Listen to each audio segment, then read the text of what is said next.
नमस्कार मंडळी. तर हे चणे बघून तुमच्या लक्षात आलंच असेल मी काय रेसिपी आज दाखवणार आहे. तर चवीने खाणार त्याला छोले देणार. तर हे बघा, छोले छान भिजवून घेतले होते, स्वच्छ धुवून घेतले, त्यामध्ये कांदा टोमॅटो घालून कुकरला 4 शिट्ट्या करून घेतल्या आणि थोडेसे छोले मी स्मॅश करून घेतले, कारण आपल्या ग्रेव्हीला घट्टपणा यावा म्हणून. तर हे बघा, कढईमध्ये तेल गरम केलं, त्यामध्ये आलं लसूण कोथिंबीर ची पेस्ट घातली, त्यानंतर कांदा टोमॅटोचं आणि खडे मसाल्यांचं वाटण घातलं, छान परतवून घेतलं.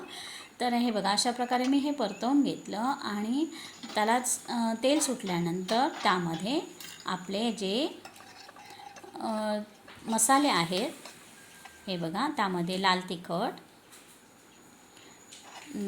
किचन किंग मसाला, हळद आणि माझे जे लंकेचे मसाले होते ते सगळे मसाले त्यामध्ये घातले. त्यानंतर स्मॅश केलेले छोले आणि हे उकडलेले छोले मी त्यामध्ये घातलेले आहेत.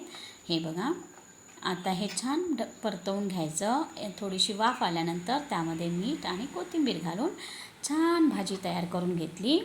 तर हे बघा, घट्टपणाही आलेला आहे आणि चपातीसोबत भाकरीसोबत खूप छान लागते. व्हिडिओ शेवटपर्यंत बघा. आवडल्यास लाईक शेअर सबस्क्राईब करायला विसरू नका.